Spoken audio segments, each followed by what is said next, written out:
નમસ્તે વિદ્યાર્થી મિત્રો, હવે આપણે આજે નવું ચેપ્ટર સ્ટાર્ટ કરીએ છીએ. ચેપ્ટર 11. ચેપ્ટરનું નામ છે વિકિરણ અને દ્રવ્યની દ્વૈત પ્રકૃતિ. બરાબર. શરૂઆતના ઇન્ટ્રોડક્શનમાં એટલે કે પ્રસ્તાવનામાં જે વૈજ્ઞાનિકોએ પોતાનો ભૌતિક વિજ્ઞાનમાં ફાળો આપ્યો છે એ દરેકની થોડી ઘણી માહિતી આપેલી છે, એ આપણે જોઈશું. તો એની અંદર સૌપ્રથમ વાત કરેલી છે રોન્ઝન. વિલિયમ રોન્ઝન નામના વૈજ્ઞાનિકે એક્સરેની શોધ કરી હતી ઈસવીસન 1895માં. ત્યારબાદ જે થોમ્સન, જેમને 1897માં ઇલેક્ટ્રોનની શોધ કરી હતી. આ ઇલેક્ટ્રોન ખૂબ જ અગત્યનો છે. શેના માટે? તો પરમાણુ અને ન્યુક્લિયસના બંધારણના અભ્યાસ માટે ઇલેક્ટ્રોન ખૂબ જરૂરી છે.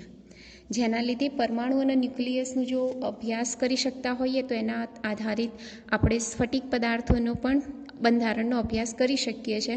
આથી ઇલેક્ટ્રોન એ ખૂબ જ અગત્યનો ગુણધર્મ છે, અગત્યનો ઘટક છે, જેની શોધ કોણે શોધી? જે થોમ્સને 1897માં શોધી હતી. જેના લીધે 1906માં તેમને નોબેલ પારિતોષિક એનાયત કરવામાં આવ્યું હતું. કઈ સાલમાં? 1906માં જે થોમ્સનને નોબેલ પારિતોષિક એનાયત કરવામાં આવ્યું હતું. બરાબર.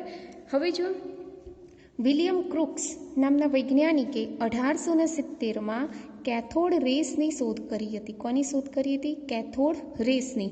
અને થોડા સમય પછી એટલે કે 1979માં એમને એવું પણ પ્રતિપાદિત કર્યું કે કેથોડ રેસ એ બીજું કશું જ નહીં પરંતુ ઋણ વિદ્યુત ભારિત કણોનો પ્રવાહ છે, એટલે કે ઇલેક્ટ્રોનનો પ્રવાહ છે.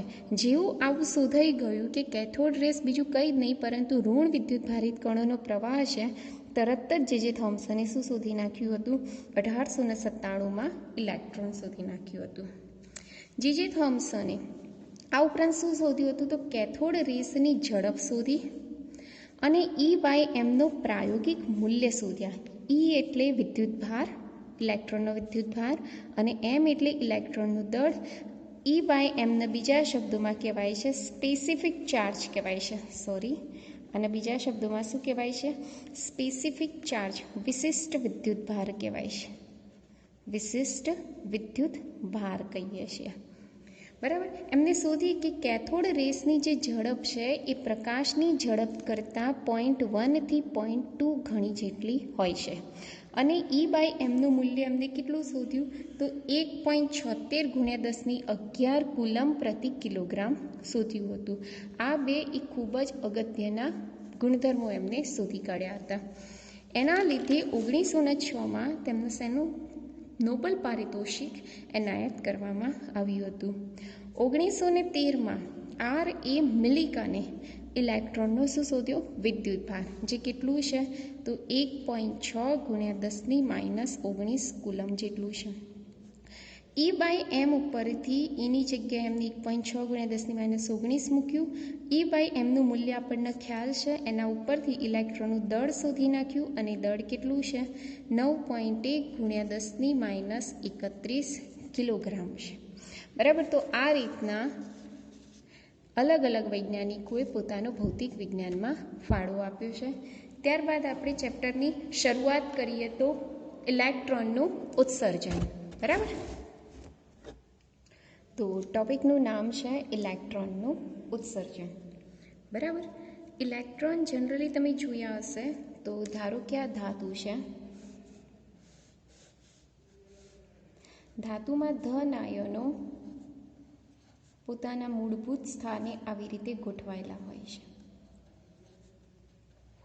અને એમના જે વચ્ચેનો વિસ્તાર છે ત્યાં અસ્તવ્યસ્ત રીતે ઇલેક્ટ્રોન ગોઠવાયેલા હોય છે અને અસ્તવ્યસ્ત રીતે ઇલેક્ટ્રોન શું કરે છે?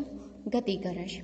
હવે આવી ધાતુમાંથી ઇલેક્ટ્રોનનું ઉત્સર્જન કરાવવું હોય, બરાબર. ધારો કે ઇલેક્ટ્રોનનું ઉત્સર્જન થઈ ગયું.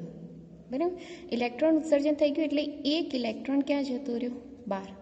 હવે એક ઇલેક્ટ્રોન બહાર જતો રહ્યો એટલે આનો ધન વિદ્યુતભાર જુઓ, 1 2 3 4 5 6. 1 2 3 4 5 5 થઈ ગયા. 5 ઇલેક્ટ્રોન અને 6 પ્રોટોન એટલે આ ધાતુની સપાટીનો વિદ્યુતભાર કેટલો થયો? +1 થયો. ઇલેક્ટ્રોનનો વિદ્યુતભાર કેટલો છે? -1. એટલે આ ધાતુ +1 - 1 વચ્ચે કુલંબીય આકર્ષણ બળના કારણે ઇલેક્ટ્રોનને પાછો ખેંચી લાવશે. એટલે ઇલેક્ટ્રોનને જે કહેવાય ને દૂર થવું મુશ્કેલ થઈ જાય છે, દૂર થઈ શકતો નથી, એટલે કે ઇલેક્ટ્રોનનું ઉત્સર્જન થતું નથી. પરંતુ જો તમે આ ધાતુની સપાટીને એટલી પૂરતી ઉર્જા આપો કે જેથી એનો જે ઇલેક્ટ્રોન છે એ આકર્ષણ બળને પણ ઓળંગી જાય તેટલી ઉર્જા હોય તો જ આ ધાતુની સપાટીમાંથી ઇલેક્ટ્રોન શું થઈ શકે? મુક્ત થઈ શકે. તો આ ધાતુની સપાટીને આપણે 3 પ્રકારે ઉર્જા આપી શકીએ છીએ.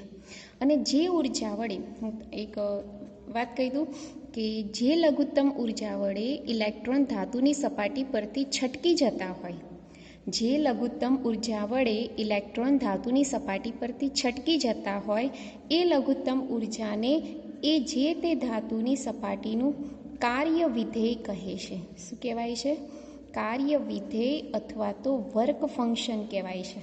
એને શું કહીએ છીએ આપણે? Work function. જેનો સિમ્બોલ કયો બતાવીએ છીએ? φ. જેનો એકમ કયો લઈએ છીએ આપણે? EV. EV એટલે શું લખીએ છીએ આપણે? ઇલેક્ટ્રોન વોલ્ટ લખીએ છીએ. શું લખીએ છીએ? EV એટલે ઇલેક્ટ્રોન વોલ્ટ. એની વ્યાખ્યા શું થાય કે ઇલેક્ટ્રોનને 1 વોલ્ટ જેટલા વિદ્યુત સ્થિતિમાન વડે પ્રવેગિત કરતા મળતી ઉર્જાને ઇલેક્ટ્રોનને 1 વોલ્ટ જેટલા વિદ્યુત સ્થિતિમાન વડે પ્રવેગિત કરતા મળતી ઉર્જાને 1 EV કહે છે. શું કહેવાય છે? 1 EV. આથી 1 EV બરાબર 1.6 × 10 - 19 જૂલ થાય. આ યાદ રાખવાનું. ફરીથી કહી દઉં કે ધાતુની સપાટીમાંથી ઇલેક્ટ્રોનને મુક્ત થવા માટે અથવા તો છટકવા માટે જે જરૂરી લઘુત્તમ ઉર્જા છે એને આપણે કહીએ છીએ કાર્ય વિધેય, જેને બીજા શબ્દોમાં વર્ક ફંક્શન કહીશું. એનો સિમ્બોલ છે φ. એનું એકમ લઈએ છીએ આપણે જનરલી EV અથવા તો જૂલ પણ લેવાય છે, પણ જનરલી કયો વાપરીએ છીએ આપણે? EV. EVનું પૂરું નામ છે ઇલેક્ટ્રોન વોલ્ટ. એની વ્યાખ્યા શું થાય છે? તો ઇલેક્ટ્રોનને 1 વોલ્ટ જેટલું વિદ્યુત સ્થિતિમાન પ્રસ્થાપિત કરવા માટે આપવી પડતી જરૂરી ઉર્જાને શું કહેવાય છે? 1 EV કહે છે. 1 EV બરાબર 1.6 × 10 - 19 જૂલ થાય. તો આ રીતના આપણે વર્ક ફંક્શન વ્યાખ્યાયિત કરી શકીએ છીએ. દરેક ધાતુ માટે વર્ક ફંક્શન જુદા જુદા હોય છે. આથી વર્ક ફંક્શન એ દ્રવ્યની જાત અને સપાટીના પ્રકાર પર આધાર રાખે છે. શેના પર આધાર રાખે છે? સપાટીના પ્રકાર. એટલે કે લીચી છે, રફ છે, કેવી છે, એ પ્રમાણે એનું વર્ક ફંક્શન ડિપેન્ડ કરે છે. તો આપણે આ વર્ક ફંક્શનની વાત કરી. હવે વાત એ છે કે ઇલેક્ટ્રોનનું ઉત્સર્જન આપણે કઈ કઈ રીતે કરી શકીએ છીએ. એ તો ફિક્સ થઈ ગયું કે ઉત્સર્જન કરવા માટે આપણે બહારથી કોઈ પણ પ્રકારની ઉર્જા તો આપવી જ પડશે. એ ઉર્જા કેટલી હોવી જોઈએ? તો ઇલેક્ટ્રોન ધાતુની સપાટીમાંથી મુક્ત થઈ શકે તેટલી ઉર્જા તો હોવી જ જોઈએ. બરાબર. તો 3 પ્રકારે આપણે ઇલેક્ટ્રોનનું ઉત્સર્જન કરી શકીએ છીએ. નંબર 1 જેને આપણે કહીએ છીએ તાપીય ઉત્સર્જન. એને આપણે શું કહીએ છીએ? તાપીય ઉત્સર્જન. આનો અર્થ શું? કે જો ધાતુની સપાટીને તમે યોગ્ય તાપમાન સુધી ગરમ કરો, બહુ બી ગરમ નહીં કરવાનું, યોગ્ય તાપમાન સુધી ગરમ કરતા એ ઇલેક્ટ્રોનને એટલી ઉર્જા પ્રાપ્ત થઈ જાય પછી ઇલેક્ટ્રોન એ ધાતુની સપાટીમાંથી છટકી શકે છે. બરાબર. એટલે ધાતુની સપાટીને જરૂરી તાપમાન સુધી ગરમ કરતાં તેમાંથી ઇલેક્ટ્રોન ઉત્સર્જિત થઈ શકે છે, જેને કહીએ છીએ આપણે તાપીય ઉત્સર્જન. નંબર 2 જેને આપણે કહીએ છીએ ક્ષેત્રીય ઉત્સર્જન. ક્ષેત્રીય ઉત્સર્જન એટલે ફિલ્ડ ઉત્સર્જન. ફિલ્ડ ઉત્સર્જન એટલે કે ધાતુની સપાટીને યોગ્ય વિદ્યુત ક્ષેત્ર પૂરું પાડવાનું. યોગ્ય વિદ્યુત ક્ષેત્ર પૂરું પાડવાનું એટલે 10⁶ વોલ્ટ પર મીટર જેટલું વિદ્યુત સ્થિતિમાન તમે પ્રસ્થાપિત કરો. અર્થાત 1 મીટર જેટલું ધાતુ હોય તેમાં તમારે કેટલો વોલ્ટેજ આપવો પડે? 10⁶ વોલ્ટ આપો ત્યારે એમાંથી ઇલેક્ટ્રોન શું થઈ શકે છે? મુક્ત થઈ શકે છે. બરાબર. આ બંને જે પદ્ધતિ છે એ થોડીક ખર્ચાની દ્રષ્ટિએ વધુ ખર્ચાળ છે, કોસ્ટલી છે. આથી એક ત્રીજી સૌથી અગત્યની છે એ છે ફોટો ઇલેક્ટ્રિક અસર. ફોટો ઇલેક્ટ્રિક અસર. ફોટો ઇલેક્ટ્રિક અસર એટલે શું? કે કોઈ પણ ધાતુની સપાટી ઉપર આપણે પ્રકાશ આપાત કરવાનો. શું કરવાનું? કોઈ પણ ધાતુની સપાટી ઉપર આપણે પ્રકાશ આપાત કરવાનો. પ્રકાશ આપાત કરતાં એમાંથી શું ઉત્પન્ન થાય છે? ઇલેક્ટ્રોન ઉત્સર્જિત થાય. તો આવા ઉત્સર્જનને શું કહેવાય છે? ફોટો ઇલેક્ટ્રિક અસર અથવા તો ફોટો ઇલેક્ટ્રિક ઉત્સર્જન કહી શકીએ છીએ. તો 3 પ્રકારે ઇલેક્ટ્રોનનું ઉત્સર્જન થઈ શકે છે. પહેલું તાપીય ઉત્સર્જન, એટલે શું કે જો ધાતુની સપાટીને યોગ્ય તાપમાન પૂરું પાડી અને જો તેમાંથી ઇલેક્ટ્રોન ઉત્સર્જિત થતા હોય તો એવા ઉત્સર્જનને શું કહેવાય? તાપીય ઉત્સર્જન. જો ધાતુની સપાટીને યોગ્ય વિદ્યુત ક્ષેત્ર પ્રાપ્ત થયું હોય, એટલે કે 10⁶ વોલ્ટ પર મીટર જેટલું વિદ્યુત ક્ષેત્ર પ્રાપ્ત થાય અને જો તેમાંથી ઇલેક્ટ્રોન ઉત્સર્જિત થાય તો એવા ઉત્સર્જનને આપણે શું કહીએ છીએ? ક્ષેત્રીય ઉત્સર્જન. અને સૌથી અગત્યનું છે એ છે ફોટો ઇલેક્ટ્રિક અસર. એટલે શું કે જો ધાતુની સપાટી ઉપર એટલે કે ધાતુમાંથી ઇલેક્ટ્રોનને મુક્ત કરવા માટે જરૂરી પ્રકાશ આપાત કરવામાં આવે, એટલે કે આવી રીતના પ્રકાશ આપાત કરવામાં આવે અને તેમાંથી ઇલેક્ટ્રોનનું ઉત્સર્જન થાય તો આવા ઉત્સર્જનને શું કહેવાય? ફોટો ઇલેક્ટ્રિક ઉત્સર્જન અથવા તો આ ઘટનાને શું કહીએ છીએ આપણે? ફોટો ઇલેક્ટ્રિક અસર. બરાબર. ત્યારબાદ જોઈએ આપણે કે આ જે ફોટો ઇલેક્ટ્રિક ઉત્સર્જન છે એટલે કે અસર છે એ ઘટનાનો અભ્યાસ કોને કર્યો? તો એ ઘટનાનો અભ્યાસ હું તમને કહી દઉં. બે પ્રકારે થયો. એકને કહીએ છીએ આપણે હર્ટ્ઝનો પ્રયોગ અને બીજો કહીએ છીએ આપણે લિનવાસ એટલે કે લિનાર્ડ અને હોલવાસનો પ્રયોગ કહીએ છીએ. એટલે આ બંનેના પ્રાયોગિક એક્સપેરિમેન્ટલ ઉપરથી આપણે ફોટો ઇલેક્ટ્રિક અસર સાબિત કરી શક્યા છીએ. તો સૌપ્રથમ આપણે જોઈશું આજે હર્ટ્ઝનો પ્રયોગ. બરાબર. તો હર્ટ્ઝનો પ્રયોગ એ કરતો તો વિદ્યુત એટલે કે હર્ટ્ઝ નામના વૈજ્ઞાનિક વિદ્યુત ચુંબકીય તરંગોનું ઉત્સર્જન કરતો હતો. બરાબર. એ જે ઉત્સર્જન કરતાં આકસ્મિક રીતે ફોટો ઇલેક્ટ્રિક અસરનું એને ઉત્પાદન કર્યું. કેવી રીતના? તો જુઓ, એના પ્રયોગની વિશે થોડીક ચર્ચા કરી લઈએ. તો અહીંથી એને ઇનપુટ વોલ્ટેજ આપ્યું ઇન્ડક્શન કોઇલમાં. એમાંથી હાઈ પાવરનો વોલ્ટેજ બહાર નીકળ્યો. અહીંયા એને 2 પ્લેટો રાખી હતી, એક કેથોડ તરીકે અને એક એનોડ તરીકે. બરાબર. જ્યારે આ બંને પ્લેટ ઉપર આપાત થાય છે, એને સ્વિચ પાડી કરંટ આ બંનેમાંથી પસાર થઈ તો શું થાય છે કે આ જે કેથોડ છે એ કેથોડમાંથી ઇલેક્ટ્રોન અહીંયાથી અહીંયા જાય છે. એટલે અહીંયા શું ઉત્પન્ન થાય છે? સ્પાર્ક ઉત્પન્ન થાય છે. શું ઉત્પન્ન થાય છે? સ્પાર્ક. અને સ્પાર્કના લીધે વિદ્યુત ચુંબકીય તરંગો ઉત્પન્ન થતા હતા જે રિસીવર દ્વારા રિસીવ કરવામાં આવતા હતા. હવે એને શું કર્યું કે આ પ્લેટની બાજુમાં આર્ક લેમ્પ મૂકી દીધો. કયો લેમ્પ મૂક્યો? Arc lamp. આર્ક લેમ્પ એ યુવી પ્રકાશનું ઉત્સર્જન આવી રીતના કરે. બરાબર. જેવો આર્ક લેમ્પ મૂક્યો એટલે એનો પ્રકાશ શેના ઉપર આપાત થયો? કેથોડ ટ્યુબ ઉપર કેથોડ પ્લેટ ઉપર આપાત થયો. જેવો કેથોડ પ્લેટ ઉપર આપાત કર્યો તો અહીંયા સ્પાર્કની તીવ્રતા વધી ગઈ. એનો અર્થ શું થયો? અહીં ઉત્સર્જિત થતા જે ઇલેક્ટ્રોન હતા એની સંખ્યામાં શું થઈ ગયો? વધારો થઈ ગયો. તો આના ઉપરથી સાબિત કર્યું એને. શું સાબિત કર્યું? કે જ્યારે કોઈ ધાતુની પ્લેટ પર પ્રકાશ આપાત કરવામાં આવે ત્યારે તેમાંથી ઇલેક્ટ્રોનનું ઉત્સર્જન થાય છે. દરેક ધાતુ માટે અલગ અલગ તરંગલંબાઈના પ્રકાશની જરૂર હોય છે. બરાબર. પરંતુ જે લઘુત્તમ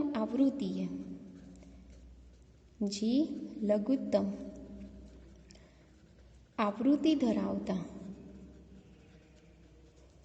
પ્રકાશ વડે ઇલેક્ટ્રોનનું ઉત્સર્જન થાય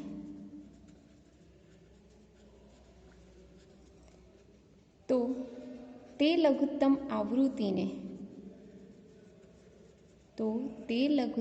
આવૃત્તિને થ્રેશોલ્ડ આવૃત્તિ કહે છે. શું કહેવાય છે? થ્રેશોલ્ડ આવૃત્તિ કહે છે. જેનો સિમ્બોલ આપણે કયો વાપરીએ છીએ? F0. આ થ્રેશોલ્ડ આવૃત્તિને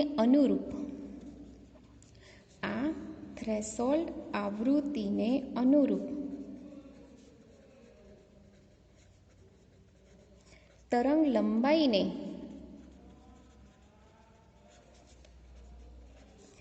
થ્રેશોલ્ડ તરંગ લંબાઈ કહે છે.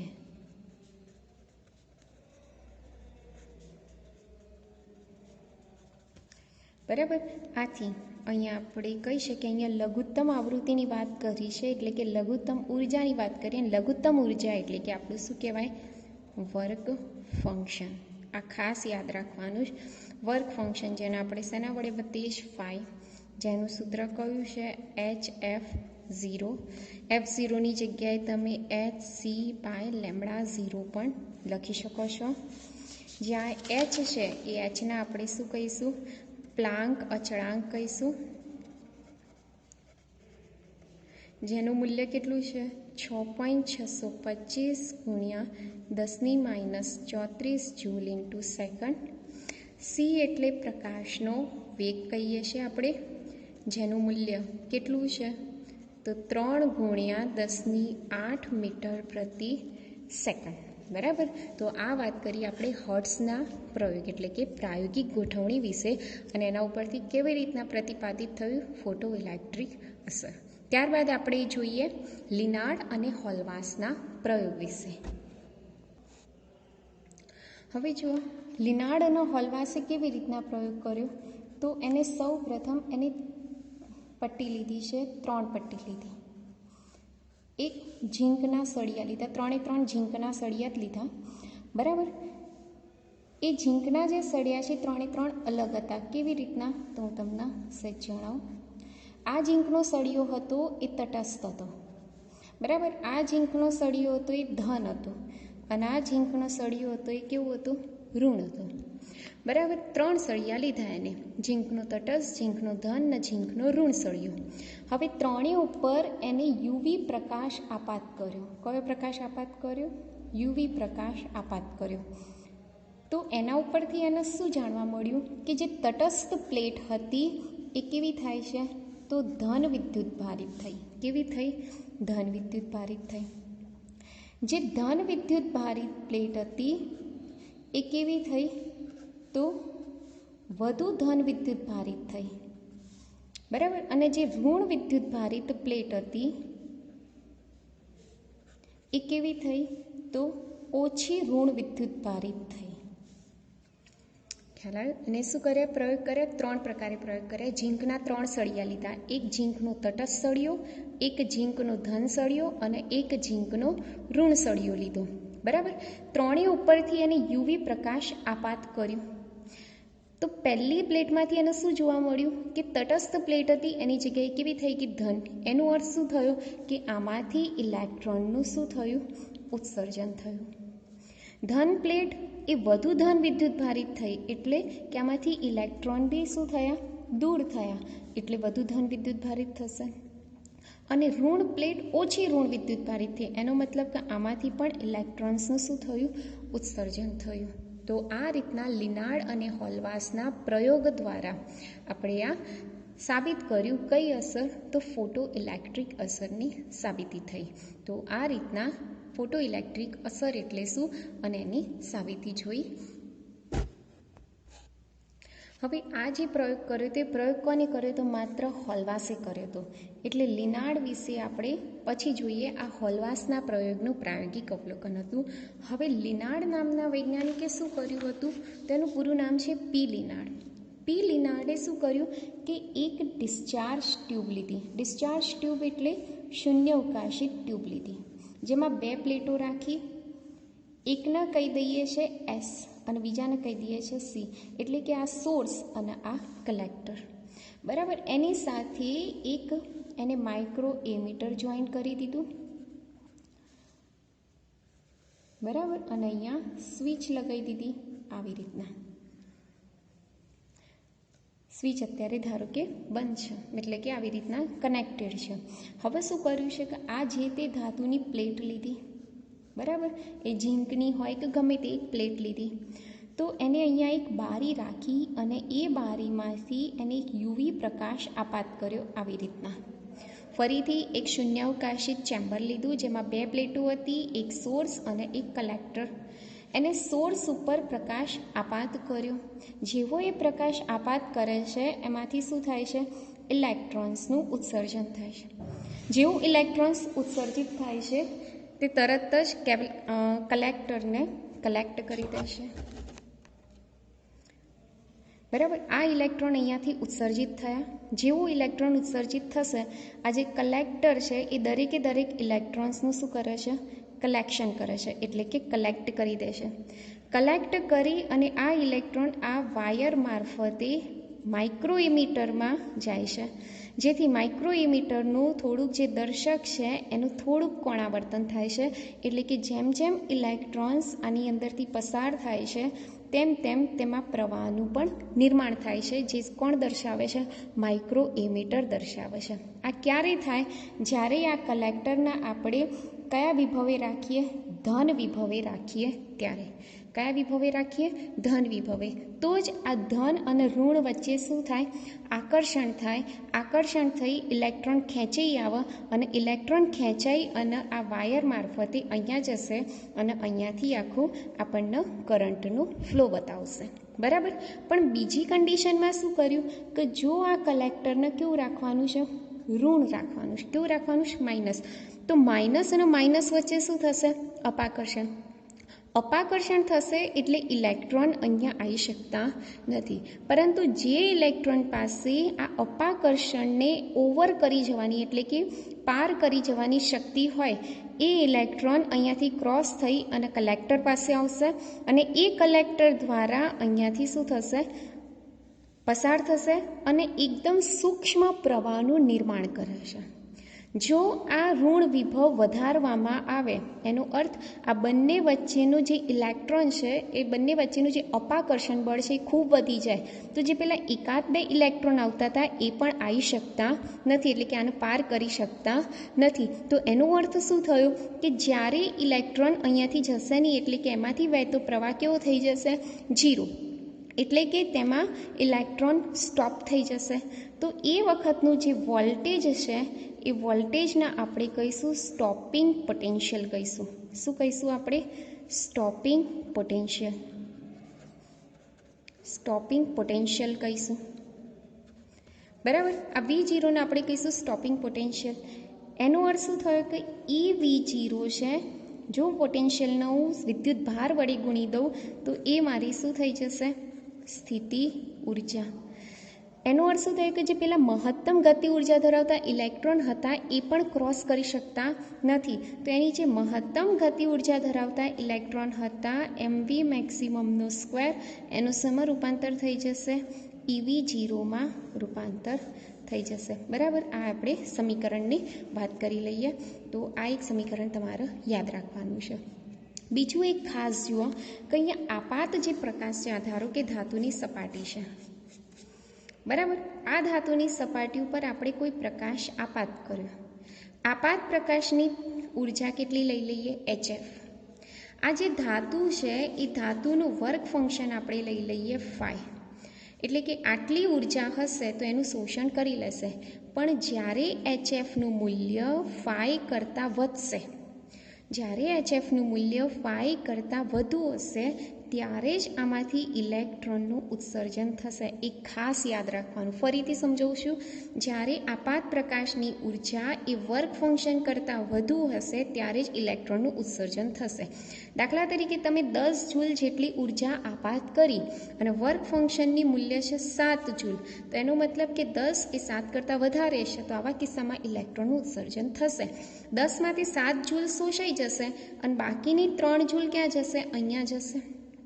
એનો મતલબ HFમાંથી 2માં સરવાળો થાય છે. કોના કોનામાં સરવાળો થાય છે? એક તો phi માં રૂપાંતર થાય અને બીજું વધ્યું એ કોને આપશે? ઇલેક્ટ્રોનને ગતિ કરવા માટે આપશે. એટલે 1/2 mv મેક્સિમમનો સ્ક્વેર થઈ જશે.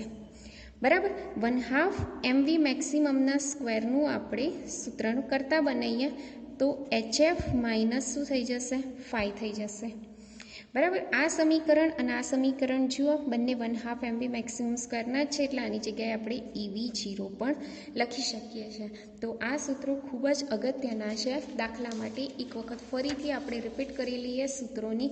ખાસ કયું સૂત્ર? પહેલાં તો આપણે વર્ક ફંક્શન માટે જોયું, phi બરાબર HF0 અથવા તો HC/λ0.